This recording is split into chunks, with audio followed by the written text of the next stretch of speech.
기도하겠습니다. 하나님 아버지, 하나님의 크신 은혜 가운데에 또 하루를 맞습니다. 그리고 이 아침을 하나님의 인도하심만을 의지하겠노라 다시금 다짐해 봅니다. 하오나 저희들은 너무나 어리석고 의지가 박약하여 잠시 결심하였다 하더라도 별것도 아닌 상황에 아무것도 아닌 일로 인하여 넘어지고 또 작은 것으로 인하여 교만해지고 방자히 행할 때가 참 많이 있습니다. 아버지 하나님, 언제나 어디서나 무슨 일을 하든 하나님의 인도하심만을 온전히 감사함으로 의지하고 또한 순종함으로 주님 앞에 감사하는 저희들 되게 하여 주시옵소서. 오늘 어리석은 저희들의 생각을 또한 새롭게 붙들어 주시기를 기도드립니다. 저희의 마음에 소원이 있습니다마는 그것이 주님께로부터 왔는지 또 주님께로 향하고 있는지 주님께서 기뻐하시고 흔쾌히 여기실 만한 일인지 늘 성령 하나님의 인도하심 가운데에 성찰하게 하시고 깨달아 아는 주의 자녀들로 살게 하여 주시옵소서. 하나님 아버지, 이 나라와 이 민족이 처한 어지러운 현실을 주님 아십니다. 하나님 저희를 불쌍히 여겨 주시옵소서. 세상의 모든 것이 이제 발전하는 듯 하지만 갈등과 다툼으로 인한 이 정치적 불안 요소는 가실 줄을 모릅니다. 여러 가지 어떤 정치적인 제도를 채택하고 늘 새롭게 한다고 말을 하지만 여전히 싸우고 그리고 서로 공격하고 헐뜯고 비난하는 모습은 그쳐지지를 않습니다. 무엇이 정의인지 또한 무엇이 특별히 하나님께서 기뻐하실 공의인지에 대한 생각이 없는 그런 지도자들을 만나는 불행이 없도록 도와주시옵시고 그 근본적인 원인은 저희에게 그와 같은 소원이 없음 때문인 줄 하나님 앞에 고백하지 않을 수 없습니다. 하나님, 그저 저희가 마음에 드는 세상, 저희가 흡족하고 뭔가 더 마음에 드는 유익을 얻을 만한 세상을 바라는 마음 가운데 기초하지만 하나님께서 주시는 마음으로 그런 생각들이 다 깨져서 오직 하나님이 기뻐하시는 세상이 만들어질 수 있도록 또 그러한 세상을 살아가는 기쁨과 소망을 저희들이 품을 수 있도록 주여 저희를 붙들어 주시기를 간절히 기도드립니다. 하나님, 이 나라 이 민족 가운데에 특별히 주님을 아는 자들이 먼저 깨어서 주님 앞에 두려운 마음으로 기도하게 하시되 온 나라가 하나님 알지 못하는 이들이 아닌 하나님을 두려워할 줄 아는 나라에 모든 수고가 되게 하여 주시기를 기도드립니다. 하나님, 저희들이 감당하는 모든 일터에서도 그렇습니다. 저희들의 수고로 뭔가를 이루려고 하지 않도록 하여 주시옵시고 오직 하나님의 긍휼과 은혜를 힘입어서 하나님께서 주시는 복으로 오늘도 결실하는 귀한 날 되게 하여 주시옵소서. 하나님, 여러 가지 귀한 일들을 저희에게 맡겨주셨습니다. 또 저희 자녀들에게도 주셨습니다. 저희 자녀들의 자녀들을 보는 그 시간에도 그 사명을 기억하게 하여 주시옵시고 오직 하나님께서 인도하시는 은혜를 얻게 하여 주시옵소서. 하나님, 영육간의 어려움을 겪고 있는 이들을 불쌍히 여겨 주시기를 기도드립니다. 특별히 병상에서 아직도 고통하고 계시는 분들 또 편찮은 가운데에 연로하신 몸을 오직 하나님의 평강 가운데 의탁하며 하루하루를 주님 앞에서 평강을 누리며 살아가기를 소원하는 우리 모든 어르신들 하나님께서 그 마음과 영혼과 남은 모든 이 땅에서의 사명과 시간을 오직 주님의 영광 가운데 주장하여 주시옵소서. 하나님, 새로운 예배당 공사의 귀한 날들을 저희들이 살고 있는데 하나님께서 저희들의 마음도 주님 앞에서 더욱더 굳건히 지어져 가는 귀한 날들 되게 하여 주시옵시고 또 이제 한층 한층 더 올려져 가는 가운데에 이제 새로운 소망의 날들로 저희들이 준비하는 저희들의 영혼도 되게 하여 주옵소서. 하나님, 특별히 폴란드에서 근무 중인 우리 유동원 집사님이 공무상 전쟁의 한복판이라 할 수 있는 우크라이나 키이우에 출타하여 있습니다. 이번 한 주간 그곳에서 업무를 잘 보고 이제 보다 안전한 폴란드로 귀임하여야 할 터인데 하나님께서 안전하게 돌보아 주시옵시고 어려운 일 만나지 않도록 지켜주시며 특별히 힘겨운 시간을 보내고 있을 흩어진 모든 하나님의 자녀들이 함께 믿음으로 교통하는 일들이 그 가정에도 있게 하여 주시기를 간절히 기도드립니다. 하나님, 뿐만 아니라 세계 각지에 흩어져 있는 우리 교우들이 있습니다. 유학 중에 있는 젊은이들이 있습니다. 군문에 나가 있는 자녀들이 있습니다. 자주 얼굴을 접하지 못하여 저희의 불민함으로 인하여 때로는 저희들 마음 가운데에서 좀 멀어지기도 하고 잊혀지기도 할 때도 있지만 성령께서 저희를 하나의 믿음, 하나의 공동체로 붙들어 주셨사오니 서로 연합하며 또한 교통하며 또한 교제하며 하나님의 사랑을 나누는 가운데 합력하여 하나님의 선을 이루어갈 수 있도록 저희 공동체 가운데 은혜를 덧입혀 주시옵소서. 오늘도 하나님의 이름으로 모이는 모든 모임마다 하나님 영광을 받으시고 크신 복 내려 주옵소서. 예수님의 이름으로 기도드립니다. 아멘. 민수기 22장 41절부터 23장 12절까지 말씀을 봉독하겠습니다. 민수기 22장 41절부터 23장 12절까지 말씀 이제 저와 함께 한 목소리로 봉독합니다. 아침에 발락이 발람과 함께하고 그를 인도하여 바알의 산당에 오르매 발람이 거기서 이스라엘 백성의 진 끝까지 보니라. 발람이 발락에게 이르되 나를 위하여 여기 제단 7을 쌓고 거기 수송아지 7마리와 수량 7마리를 준비하소서 하매 발락이 발람의 말대로 준비한 후에 발락과 발람이 제단에 수송아지와 수량을 드리니라. 발람이 발락에게 이르되 당신의 번제물 곁에 서소서 나는 저리로 가리이다. 여호와께서 혹시 오셔서 나를 만나시리니 그가 내게 지시하는 것은 다 당신에게 알리리라 하고 언덕길로 가니 하나님이 발람에게 임하시는지라. 발람이 아뢰되 내가 7제단을 쌓고 각 제단에 수송아지와 수량을 드렸나이다. 여호와께서 발람의 입에 말씀을 주시며 이르시되 발락에게 돌아가서 이렇게 말할지니라. 그가 발락에게로 돌아간즉 발락과 모압의 모든 고관이 번제물 곁에 함께 섰더라. 발람이 예언을 전하여 말하되 발락이 나를 아람에서 모압 왕이 동쪽 산에서 데려다가 이르기를 와서 나를 위하여 야곱을 저주하라. 와서 이스라엘을 꾸짖으라 하도다. 하나님이 저주하지 않으신 자를 내가 어찌 저주하며 여호와께서 꾸짖지 않으신 자를 내가 어찌 꾸짖으랴. 내가 바위 위에서 그들을 보며 작은 산에서 그들을 바라보니 이 백성은 홀로 살 것이라. 그는 여러 민족 중에 하나로 여기지 않으시리로다.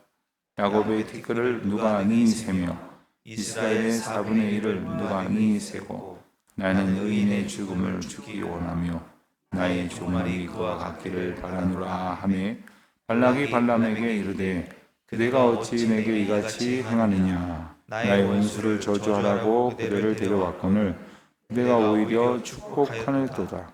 발람이 대답하여 이르되 여호와께서 내 입에 주신 말씀을 내가 어찌 말하지 아니할 수 있으리까. 아멘.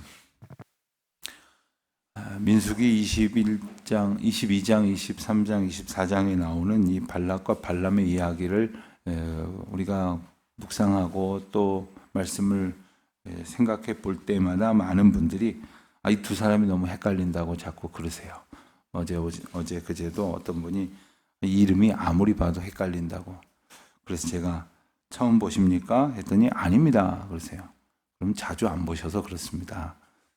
좀 가끔 읽다 보니까 헷갈리는데 제가 하나 요령을 알려드리면 발락의 이름을 댈 때는 그냥 발락 하지 마시고 모압 왕 발락 이렇게 붙여서 기억을 하시면 잊어지지 않습니다. 그럼 하나 남죠. 발람입니다. 그래서 발락과 발람을 좀 헷갈려하지 않으면 훨씬 더 쉽게 이들을 통하여 하나님께서 주시는 교훈의 메시지를 잘 새길 수 있을 것입니다. 배경을 우리가 다시 한번 살짝 살펴보고 지나가겠습니다. 이스라엘 백성들이 가나안 땅에 이르는 과정 중에 거의 마지막이라고 다다를 수 있는 여정에 모압 평지에 진을 쳤는데, 모압 평지는 모압의 땅이 아니라 모압 앞에 있는 땅이었습니다. 그래서 이 모압 백성들이 자기 코앞에 와 있는 그 수백만에 달하는 이스라엘 백성들을 보면서 두려워하게 되었습니다. 사실 하나님께서 모압을 이스라엘에게 전쟁의 상대로 붙이시지도 아니하였고, 또한 이스라엘도 전쟁할 생각이 없었습니다. 그럼에도 불구하고 그 많은 수를 보면서 그 하나님의 섭리하심과 인도하심을 전혀 알지 못하던 모압 왕 발락은 그냥 자기 마음대로 생각을 한 거죠. 하나님의 통치, 그러니까 하나님의 다스리시는 원리를 알지 못하면 이 세상에 헛된 것을 보고도 두려워하기 마련입니다. 그러니 이 두려워하는 가운데에 어떻게 행합니까? 발락이 주변에 있는 사람들과 의논을 하고, 당시에 모압 권부의 유력한 이들과 이제 여러 가지로 의논한 끝에 약 650km 정도 떨어진 메소포타미아의 그 부돌이라고 하는 곳에 있었던 이 발람이라는 점술사, 점을 치는 사람, 또 신접하여서 그 신에게 뭔가를 구해낼 수 있는 능력을 가진 사람으로 알려진 발람을 이제 청합니다. 사람을 보내서 발람을 청하려고 했으나 발람이 하나님께서 그곳에 가는 것을 원치 아니하심을 알고 거절했죠. 다시 더 높은 사람에게 더 많은 고난을 부여해서 발람을 청하도록 이제 모압 왕 발락이 사람을 다시 보냈습니다. 그때에 이제 발람에게 하나님께서 가되 내가 명하는 말만 하라, 이렇게 말씀을 하셨습니다. 발람이 그들을 따라 나섭니다. 여기서 우리가 하나 생각을 하고 지나가야 하는 것이, 가라 하셔놓고 왜 가는데 진노하셨을까? 그것은 온전한 순종이 아니었습니다. 하긴 하되 하나님의 명령을 온전히 붙드는 순종이 아니었습니다.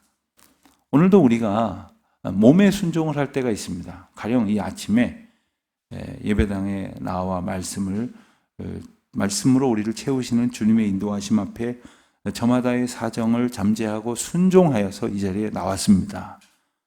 피곤하신 분들도 계실 것이고, 또 마음이 그럴 마음이 아니라고, 내 마음이 아니라고, 복잡한 일이 너무 많다고 하시는 분들도 계실 것이겠습니다만은 주님의 인도하심을 힘입어서 나왔죠. 그런데 몸만 나오고 마음은 전혀 따라 나오진 않고, 무엇보다도 영혼이 하나님 앞에 온전히 순종함으로 드려지지 않는다면 그것은 온전한 순종이라 할 수 없을 것이겠죠.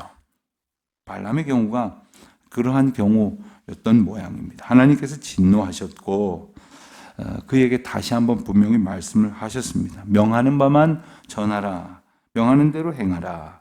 그리고는 이제 그 길을 떠나게 되는데, 그것을 분명히 깨닫게 하시려고 그 과정 가운데에 나귀를 통해서 막으시고, 나귀가 말을 하는 그러한 사건이 있었음을 우리가 어제 그제 보고 지나왔습니다. 그리고 마침내 발람이 발락에게로 왔습니다.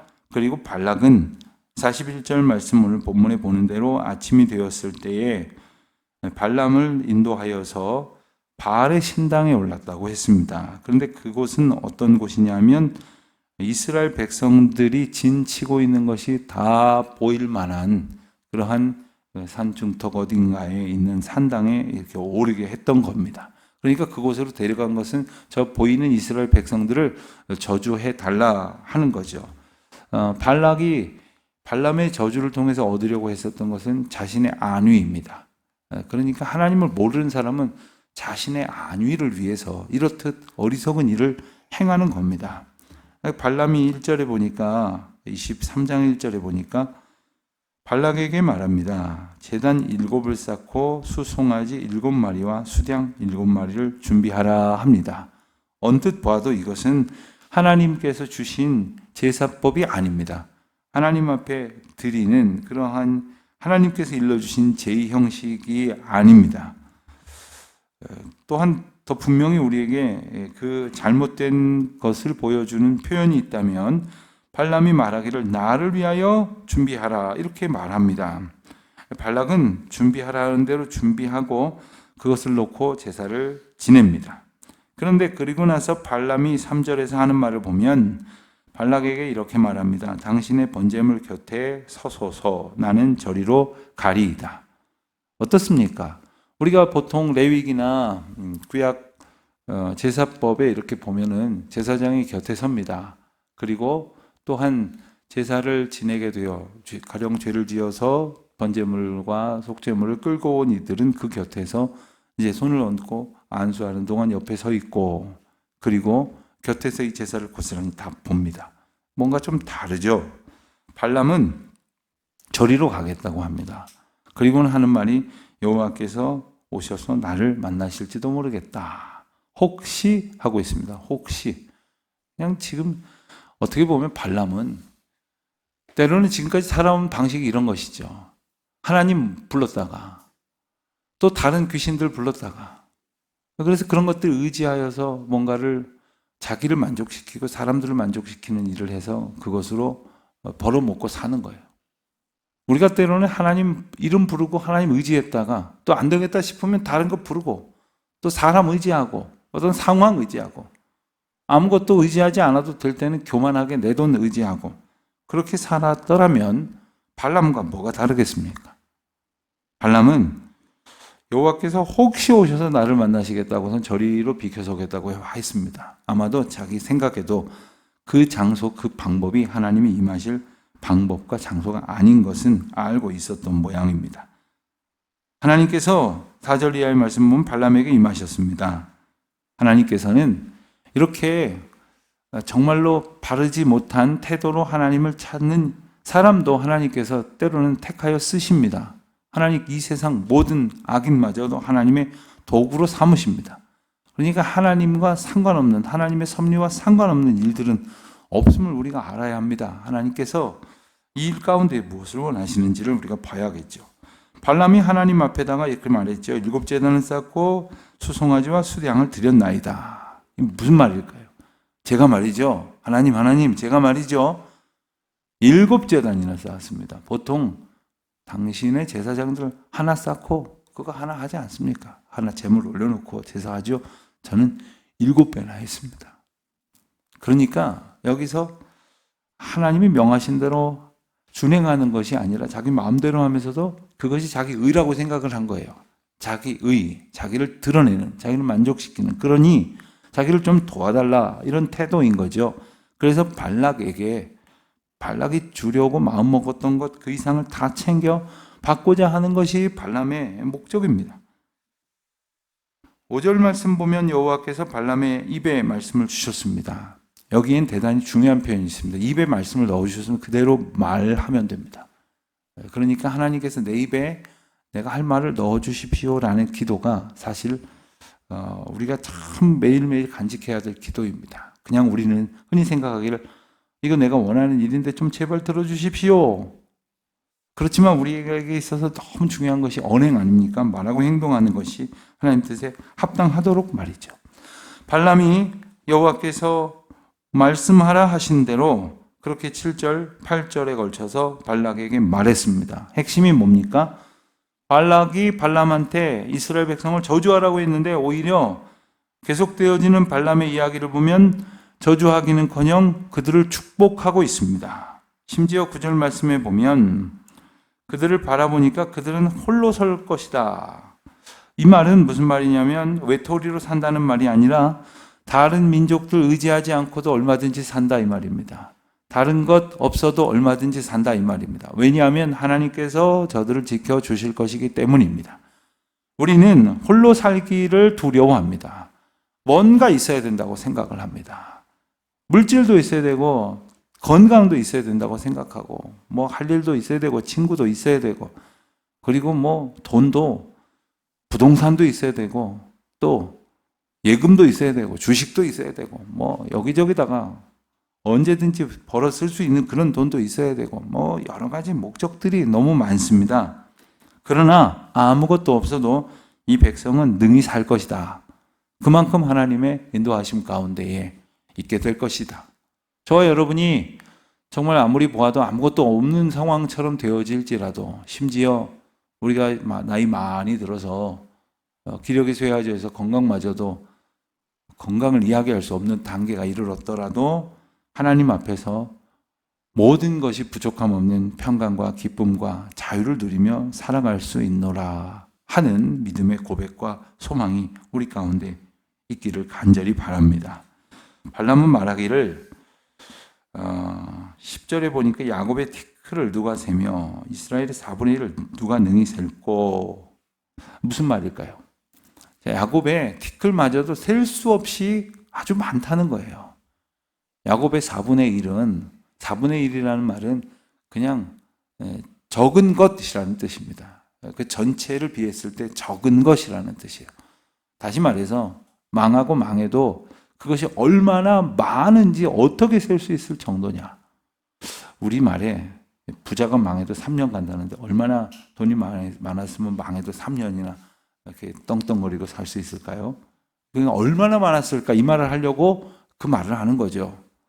이스라엘에게 하나님께서 주시는 복이 얼마나 크고 그들에게 주신 하나님의 부요함이 얼마나 대단한지 티끌만 봐도 셀 수 없을 정도고, 줄여서 4분의 1만 놓고도 셀 수 없을 정도니, 결국 하는 말이 나는 그들처럼 죽었으면 좋겠다, 이런 말 합니다. 여러분 혹시 그런 분을 만난 적이 있습니까? 나도 죽을 때 저 사람처럼 죽으면 좋겠다. 혹시 그런 분 만나신 적이 있습니까? 못 만나셨더라면 열심히 찾으십시오. 그래서 그에게 하나님께서 주신 복이 혹 무언가 있다면 그것을 간절한 마음으로 우리도 바라고 사모하는 마음이 되어야 할 것이겠습니다. 여러분, 죽음에 이를 때 부러울 게 뭐가 있습니까? 누군가가 죽음에 이르게 되는데 그가 가진 재산이 아무 의미 없는 것 알잖아요. 명예, 권세 아무 의미 없잖아요. 지식도 세상에서 누렸던 그 부요함도 다 아무것도 필요 없지 않습니까?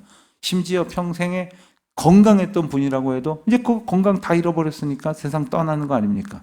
그런데 그에게 충만한 믿음과 하나님의 인도하심에 대한 기쁘고 확신 가운데에 그가 세상의 마지막 순간을 맞을 수만 있다면 얼마나 귀하고 부러운 일입니까?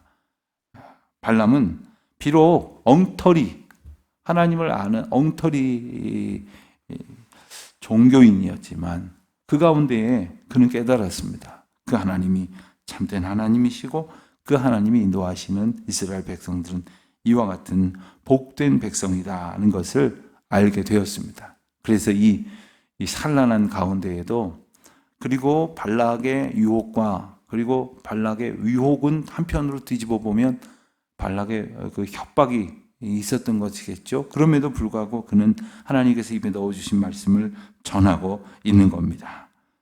발락이 화가 났겠죠. 그래서 내가 너를 저주하라고 불렀거늘 어찌 오히려 축복할 수 있느냐.